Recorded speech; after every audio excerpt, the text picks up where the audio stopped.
Hey, how you doing? It's your boy from Brooklyn, Chef Shannon Ambrosio, just saying welcome to Cooking and Eating with Chef Shannon. Now, you're going to want to stay tuned today because I'm going to be teaching you how to set up your kitchen like a chef. And we all know that being a chef is delicious. So stay tuned. I'm going to show you how to set up a chef's kitchen.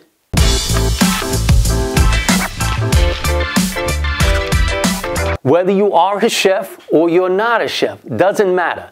The idea of having a setup of a kitchen that's very much like a chef's kitchen at a restaurant will make cooking and eating much more enjoyable and much better for yourself and your family and your guests when you have them over.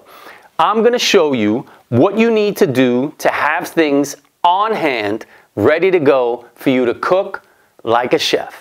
It's all about mise en place. And I know that's a fancy term, but mise en place in regular terms just means everything in its place. So everything in your kitchen should have a place it lives, and it should be easily accessible at all times. So you're not rummaging through cabinets, spending too much time looking for things and not knowing where they are. So when you're setting up your kitchen, I'm going to run you through these steps. You know why? Because everything needs a place. Even me, I had to have a place, and that's why I did this. Your pots and your pans. These are the most important utensils inside your kitchen at all times. Saucepans like these, whether they're frying or sauteing pans like these. You need lids. You're going to need pots, stock pots, pasta, sauces, and again, more stocks, and braising. These are your pots and pans. There are differences between them, and I'll have a video and we'll go through those at another time. But these are the things that you want to have available to you at all times so you're not searching around for them. Here's a helpful tip too, right? So when you're setting up for your pots and pans, if you don't have room to have them out like this, when you keep them in your cabinets, keep the ones that you use in the front. Keep them available to you quick so you can put them out when you need them. Okay, before you start, take the pots and the pans you may be using or need and just put them right out on the stove. Don't leave them up here. Don't look for them the last minute when you're like, oh, I got to get to this step of what I'm cooking, and now let me go find them. No, take them out now. So take your pots and your pans. If you're going to use this one, you take it and put it out. So at least it's out there and you don't have to go looking for it when you need it. Yeah? You understand? Let's go to something sharp. All right. I'm not just talking about me and my cravat here. I'm talking about knives. Now, you'll see I have them displayed here on the wall, whether it's in front of me or behind me. And again, everything is easily accessible. They're very quick for me to get at, and they're at reach at all times. So if you keep a knife block here, make sure you keep the knives in the block. They are sharp. So I don't want you going to the emergency room saying, no, you should just put all the knives out on the counter and we'd be all right with that one. I'm like, I've cut this thumb almost completely off. I've put stitches in my hand quite a few times. So I'm just telling you from experience. I'm not putting any other knives out on my cutting board or out in front of me because the last thing I want to do is reach for something and then all of a sudden I'm cutting myself. Just don't do that, okay? You heard? That's just another helpful tip. You don't need that many knives. I'm crazy chef knife collector. We'll go through that on another video, the knife essentials that I personally think you should have no matter what. All right, so listen to me. Safety first, don't go cutting yourself. Keep your knives accessible, but in a safe distance so you cannot hurt yourself or, in other words, anybody else, right?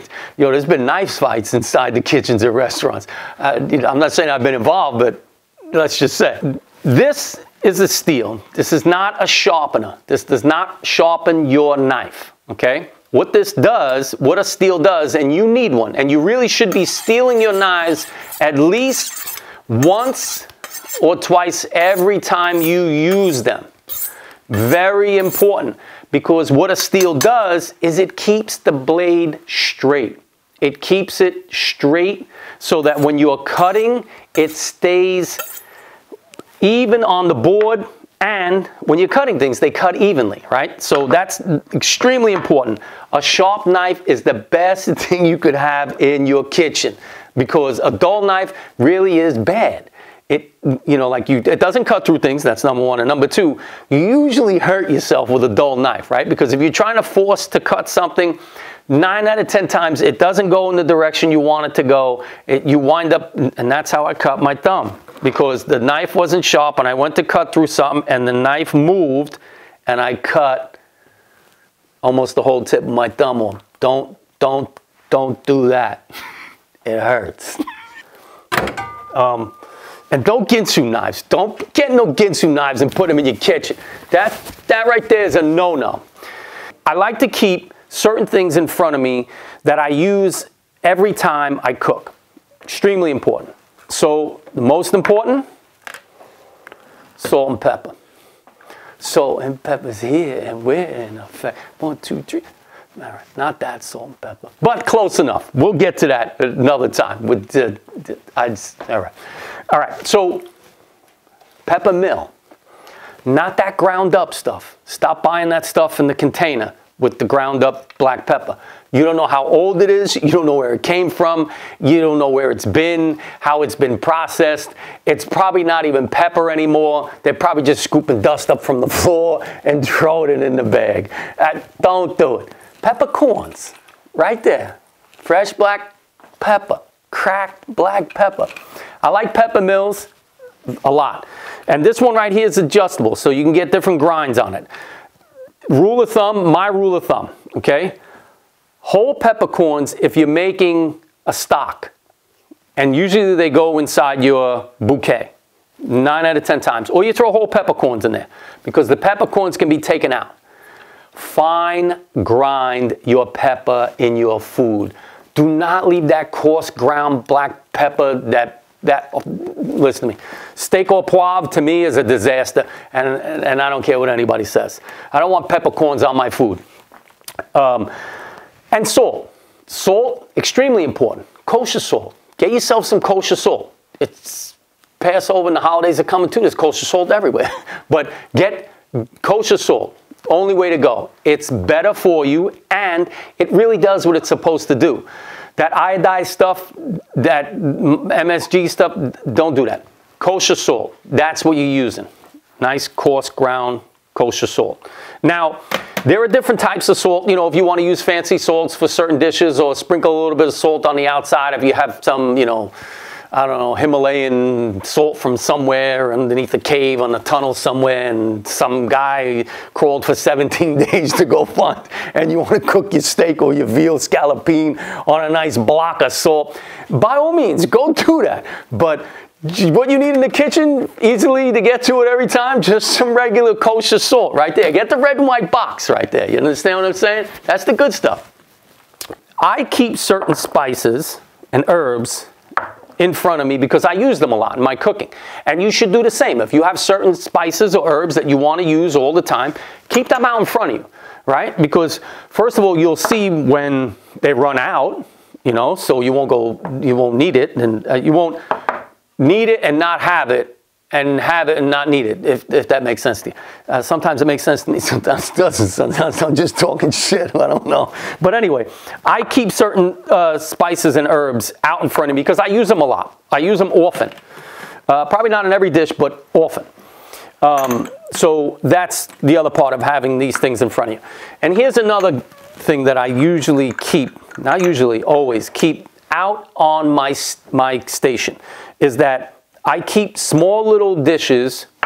These are ramekins, but I keep small little dishes to put the herbs and spices in. Like if I'm doing a recipe or I'm trying a recipe for the first time, I want to have certain things measured out and in front of me so I can see them and see how much before I add them to a dish. You don't want to just take something and start dumping it into a dish, because what if it's too much? What if you didn't like it? What if it really didn't go well? So Measure out your stuff. Again, mise en place. Make sure it's out in front of you. Make sure you can see it. You'll get a better understanding of cooking with a flow rather than just cooking because it's like, oh my God, I got to get something in the pan. Make sure, mise en place. You need fats.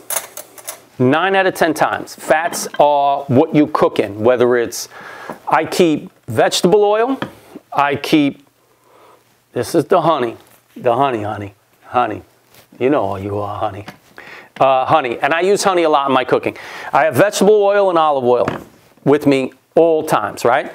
Shallow frying, salad dressings, so on and so forth. Olive oil, also same thing, shallow frying, and for salads and dressings, and just basically olive oil drizzles.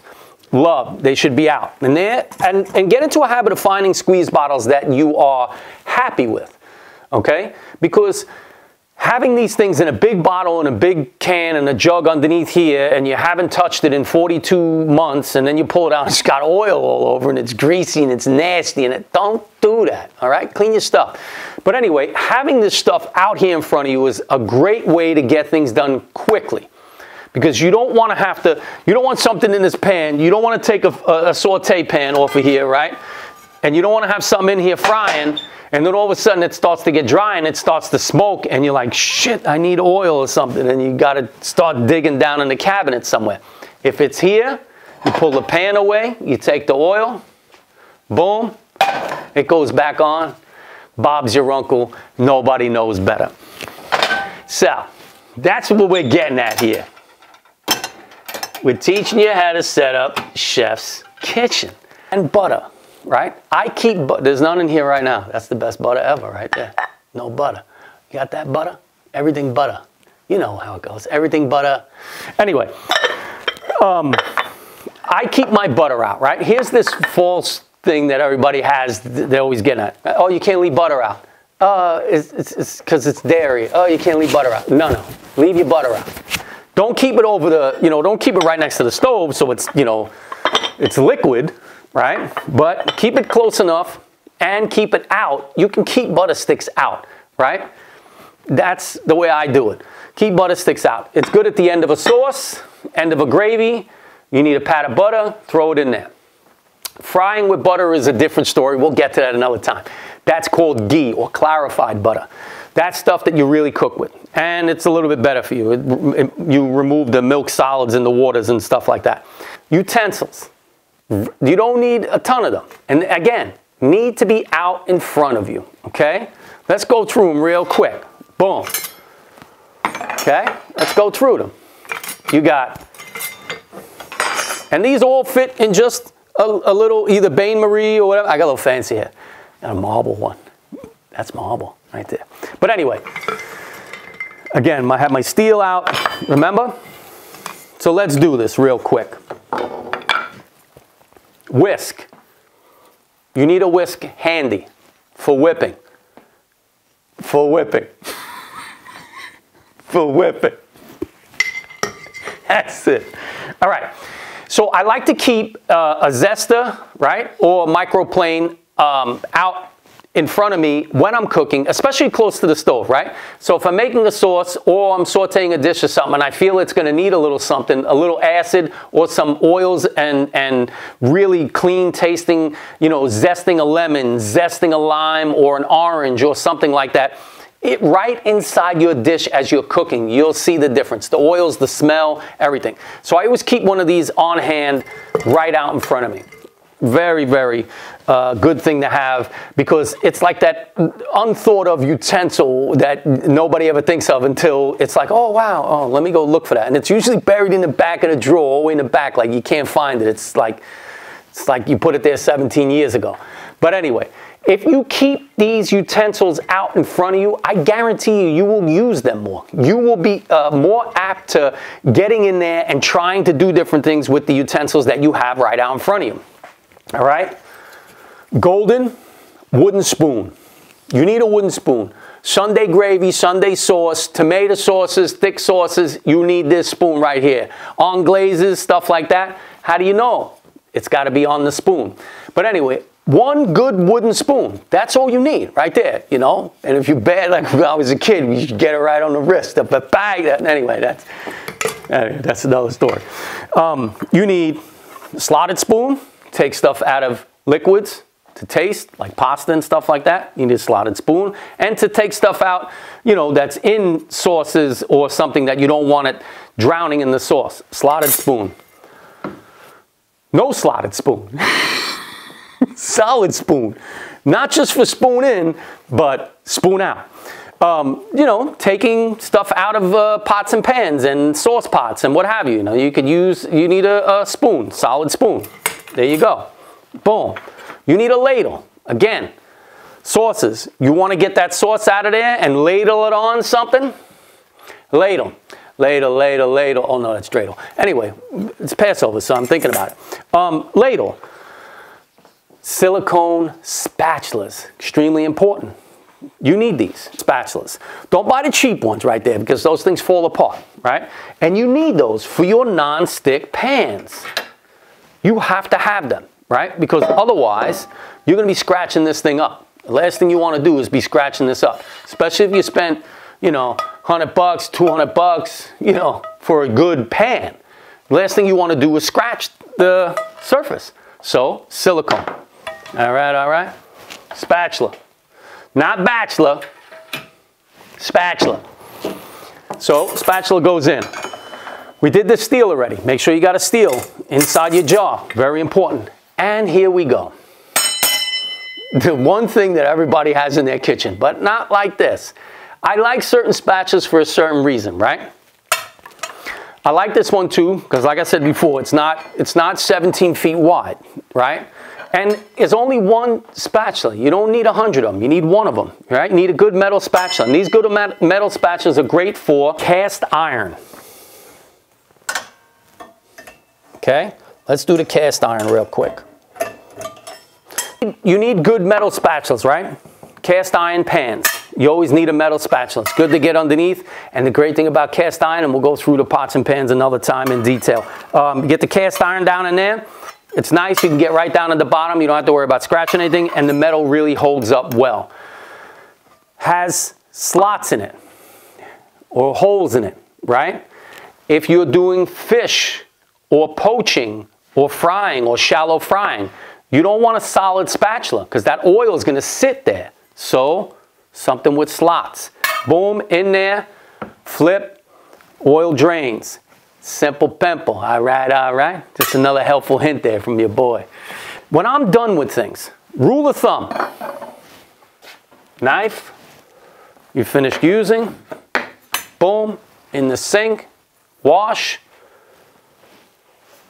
dry, back. That's it. Smaller utensils. Greatest thing to have out in front of you at all times when you're cooking, listen to me. Spoons. Two reasons, okay? A couple of them. One, you could stir things pretty quick. It's not a giant spoon like this. If you have a small saucepan, right? Small saucepan. Do you want to stir it with this thing at 17 feet away? You just got to get up on the ladder to get this in the little saucepan. Or this. Right? You're on the stove. And boom. Right? Look, I got a bunch of these. And they're always out in front of me. I got a bunch of these. I'm making a sauce. Pretend there's sauce in there. Pretend there's sauce in there. Don't get saucy. Just pretend there's a sauce in there. Boom. I want to taste it. Now, I'm not putting this back in here, right? I got to get this washed, but there's still stuff cooking here. But I got more spoons. It's funny, my mom used to come out, break the spoons. Anyway, I got crazy people in my family. But I always keep the spoons out in front of me. So, again, like I said, stirring or tasting, because you want to have more than one in front of you. So you can throw one in the sink to have it washed. And you could still have a couple left inside here. Convenience is everything in the kitchen. That's why a lot of people don't cook. So a lot of people don't cook because it's not convenient. It's hard for them to figure out what they need in front of them, what kind of pots and pans to use, what kind of utensils to have, what types of oils and all those things. But I'm going to take all that apprehension out of it. It's going to be gone soon. If you stay with me and cook with me, I'm telling you, I'm going to make this real easy for you. It's just getting easier as we go along. Here we go. We're going to get a little pretentious. These two are also called tongs. I know everybody's like, oh, you got those tweezers, the little fancy chefs. Yes, I am a chef, and yes, I do fancy stuff. Sorry. Couldn't you tell by the cravat that I'm wearing? But these are tongs, just like these are tongs.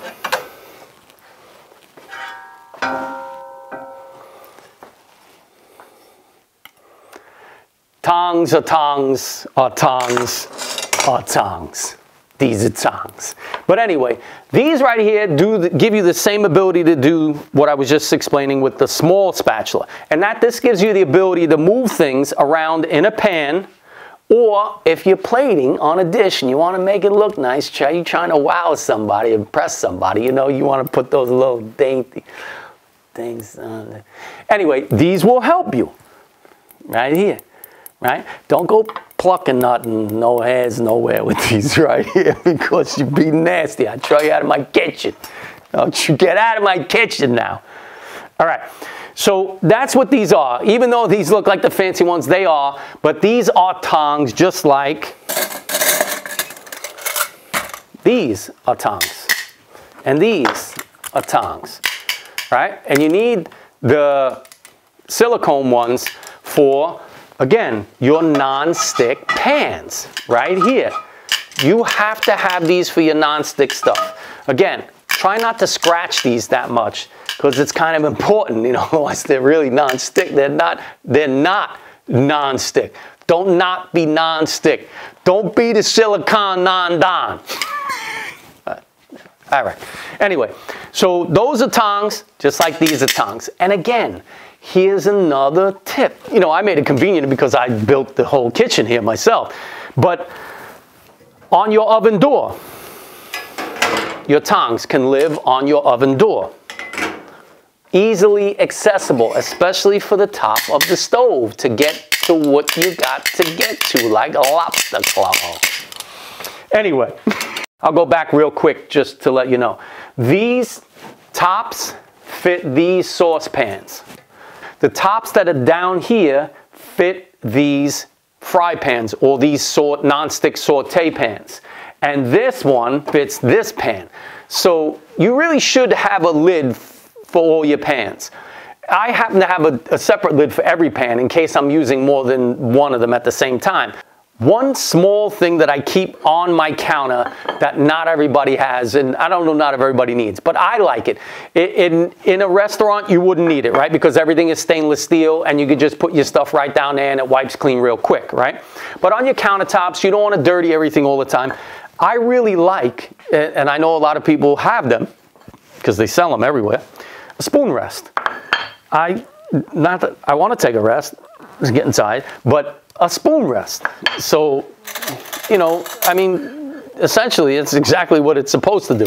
So if you have you know, you're cooking a sauce and you have the spoon that you want to leave out, you just leave it on, the spoon rest, right? They're fantastic. They're just great to have. And I mean, you know, it's called a spoon rest, but you can put anything on it. It's just something I like to have, and I always have one. Now, that being said, right? Sunday gravy, Sunday sauce.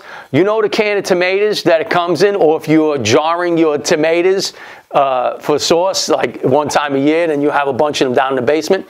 You know the jar that the tomatoes came in, or the can of tomatoes came in? You rinse it out. You leave it next to the stove, and you just put your spoon in there. That works too, if you don't want to have a spoon rest. Let's get to the most important thing you should have out on your counter at all times. And I mean at all times. This isn't something you should have tucked away and you should have 30 of them and they're like paper thin and, you know, they're in 42 different colors and what have you. Cutting board. Most important thing you should have out on your counter at all times. Not just when you're cooking, right? Because here's my deal, right? Unless you're good. Unless you're good and you tuck it away and every time the first thing you do when you get ready to cook is you take your cutting board out. My helpful tip, and I'm going to make a video, right, because I have the building and fixing videos too. My biggest thing about cutting boards, right? All cutting boards should have a ledge on it. And I have a cutting board upstairs in my home kitchen that has 2 ledges. And the 2 ledges are so that when I have it like this, right, no food, look, if I have it this way, no food when I'm cutting goes past here. So nothing falls behind or underneath the cutting board and what have you, and it gets nasty and messy. Has this ledge here. This one doesn't. This one only has 1. But when I make the cutting boards on the building and fixing that you're going to want to tune in for too, I like them with 2 ledges, and they're on the opposite. So if this one is this way, then the other one is down this way. And the reason that is, and the reason why I like these cutting boards so much is that when you put it down on the counter, it goes, did you hear that? It goes right on the edge of your counter, and it does not move. So when you're cutting, let's get the carving out, right? So let's say you're carving a roast or something, right? And you got a big roast here. You start getting into that thing and carving it. That's me carving a roast. So if you're carving a roast, right? Last thing you want to happen is this cutting board to start sliding and moving all over the place, right? So it's nice to have that ledge on it. It goes right up against the edge of the counter, and you can lean your body into it, and it definitely will not move at all, okay? So great tip for when you're buying cutting boards. Make sure there's a back ledge, and if you can find one with a front and a back ledge, even better. Cutting board. The most important thing you should have on your counter at all times when you are cooking, because you need it immediately, right? Whether it's going in a pan or a pot, or it's coming out of a pan or a pot, you need a place to put it. And the cutting board is the place to put it.